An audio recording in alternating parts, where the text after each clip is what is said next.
itu nggak pernah ketawa Pak, di gereja, di mana-mana jarang ketawa saya. Jadi satu ketika ulang tahun gereja kita, 1 Juli. Jadi waktu ulang tahun itu saya main tenis meja lah. Saya bisa main tenis meja, jadi main saya untuk meramaikan aja. Jadi saya buka baju kan, pakai kaos saja. Jadi main-main itu ketawa Pak. Ketawa saya sambil main sebentar. Jadi heboh Pak di gereja. Iya, bahwa itu yang lihat. Yuk kita nonton yuk, Profesor ketawa di biasanya. Saya ketawa tuh jadi heboh Pak di gereja. Pada bingung semua. Iya. Dia lagi main tenis meja, lagi main pingpong tuh ketawa-ketawa dia. Rasa syukur gitu. Kayaknya mereka tuh bisa seneng kalau saya bisa ketawa tuh. Karena selama ini nggak pernah ketawa. Coba lah. Ada waktunya. Jadi saya ketawa aja, jadi skandal itu istilahnya. Jadi nggak boleh ketawa kita. Bawaannya udah gitu, Prof. Nah, jadi apa yang Prof rasakan selama Prof melayani di gereja Metodis sampai saat ini? Apa sukacita Prof? Saya senang Pak melayani Tuhan. Mengapa? Sekarang ini Pak, kalau saya doa tuh nggak kayak dulu Pak. Saya sudah modifikasi doanya Pak. Kalau dulu saya Tuhan berkatilah kami sekeluarga semuanya, memang dalam keadaan sehat, jangan ada yang sakit. Tolong Tuhan bimbing cucu saya yang ada di Melbourne, yang ada di Jakarta, Rampan. Sekarang saya modifikasi Pak. Saya minta duit langsung sama Tuhan Pak. Tuhan kasihlah saya uang Tuhan yang banyak. Mengapa Tuhan? Karena uang itu akan saya pakai untuk menutupin kebutuhan hari lepas hari. Dan lebihnya akan saya sumbangkan untuk nolong orang lain. Bukan untuk saya semua. Jadi kasihlah saya uang yang banyak. Kasih Pak Tuhan. Tadi yang ulin itu tadi. Siapa? Besok saya transfer. Profesor untuk 300 dulu saya bayar. Besok dia transfer. Pasti dia transfer. Kalau dia mau iya pasti. Berarti berkat itu mengalir. Mengalir Pak. Kita menuai dan kita memberikan kepada. Prof sendiri merasakan di keluarga sendiri sebagai pelayan Tuhan benar? Saya sebagai pelayan Tuhan Pak, banyak saya nemukan Pak orang Kristen yang tidak benar juga Pak. Contoh kasus dari keluarga istri saya, adiknya itu suaminya nggak kerja. Coba bayangin. Istri saya nanggung tuh 30 tahun Pak, nanggung adiknya dengan anak-anak, dengan suami. Suami itu gembel Pak, nggak mau kerja, nggak tahu malu. Orang Kristen. Jadi istrinya hidup numpang nama istri saya kan kakaknya kan. Saya diem aja. Udahlah dia mau tolong lah. Jadi sekarang istri saya tuh belanja, kalau biasa belanja 1 juta jadi 2 juta Pak. 1 jutanya dia kasihkan untuk adiknya. Tapi itu ikhlas ya Prof. Saya tidak peduli Pak, dia mau kasihlah. Berkat tuh ada aja yang datang. Prof nggak marah? Ya nggak pernah, saya nggak pernah marah Pak. Istri saya dia kasih belanja apa, nggak pernah saya marah. Mana kakak perempuan yang mau ke Yerusalem, dia sumbang Pak 35 juta. Sumbang untuk ke Yerusalem karena kakaknya miskin kan. Ikhlas Prof. Ikhlas saya bilang, boleh tidak mau sumbang? Ajulah, saya bilang nggak apa-apa. Sumbang dia 35 juta untuk kakaknya mau ke Yerusalem.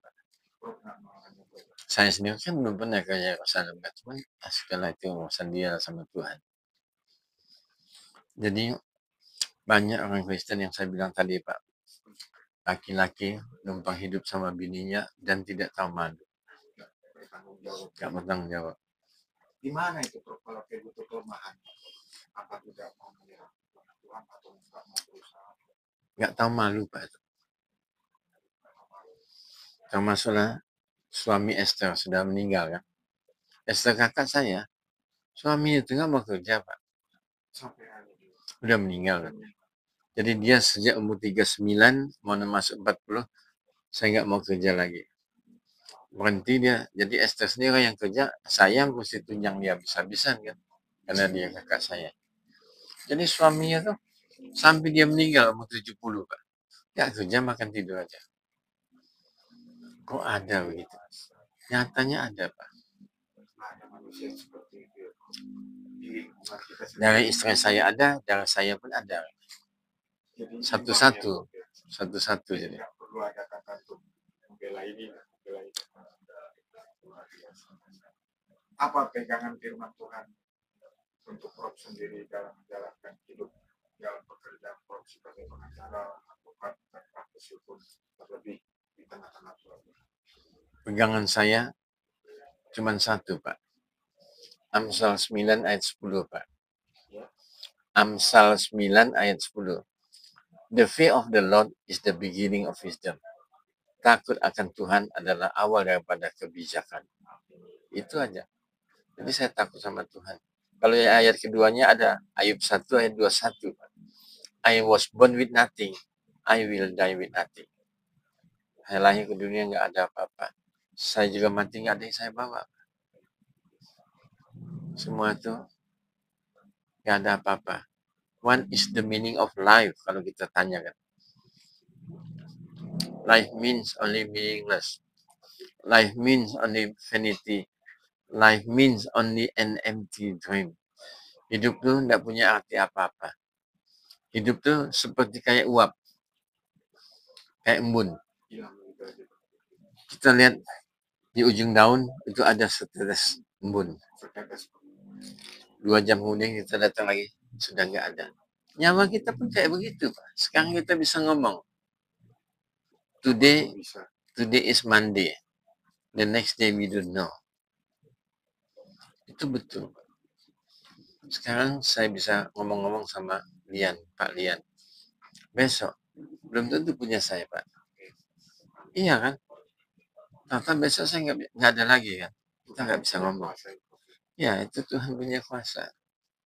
Prof senang dekat dengan Tuhan dan bisa bicara dengan Tuhan selama Prof menjalankan pekerjaan. Pasti, Pak.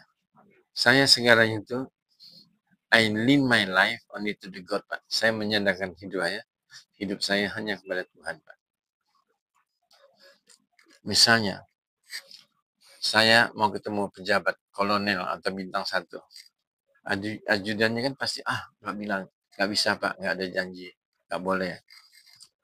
Ya sudah, nggak bisa, nggak apa-apa, saya bilang. Nanti saya mau ngadu sama Tuhan aja, saya bilang. Langsung ketakutan. Mau ngadu kepada Tuhan, supaya apa? Ya supaya Pak sadarkan dia, atau kalau nggak panggil aja. Langsung tunggu Pak, saya ngomong dulu. Iya. Saya mau ngadu sama Tuhan aja, Pak.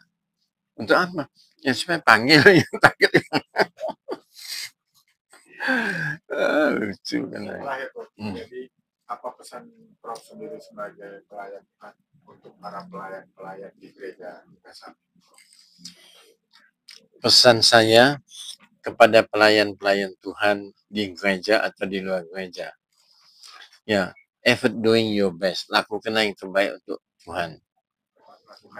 Lakukan yang terbaik untuk Tuhan, karena Tuhan itu tidak menjem. Tuhan itu melek dan tahu semuanya apa yang kita kerjakan. Jadi kita nggak perlu minta begitu kita berbuat sesuatu langsung minta balas jasa sama Tuhan. Itu biarlah Tuhan yang ngatur segalanya. Dan pertolongan Tuhan tuh tidak pernah terlambat 1 detik pun. Kapan dia mau nolong, dia mau nolong. Nggak pernah terlambat. Jadi kita pun mesti sadar. Kita nih kalau bisa berbuat baik, maunya minta imbalan sama Tuhan. Nggak boleh begitu. Biarlah Tuhan yang menghitung. Saya kalau ada kasus-kasus podio, istri saya kadang-kadang marah. Kok ngambil kasus nggak ada duitnya? Saya bilang, sudah lah, Mi. Biarlah Tuhan menghitung aja. Biarlah Tuhan menghitung. Saya dapat 2 kali audio nggak ada duitnya. Yang ketiga kali dikasih Tuhan yang gede. Jadi ada sistem silang tuh kan. Tuhan dikasih tuh. 2 kali nggak ada kasus, dia kasih. Kadang-kadang 4 kali nggak ada duitnya masih saya kerjakan. Yang kelima baru dia kasih. Jadi ujian-ujian itu kita nih diuji. Kita nih kan sudah ujian dokter, masa nggak lulus sudah ujian sama Tuhan kan? Iya. Dunia aja kita bisa lulus, apalagi sama Tuhan kan? Itu kuncinya, Prof. Iya. Ada lagi, Prof? Cukup saya rasa. Terima kasih itu. Puji Tuhan.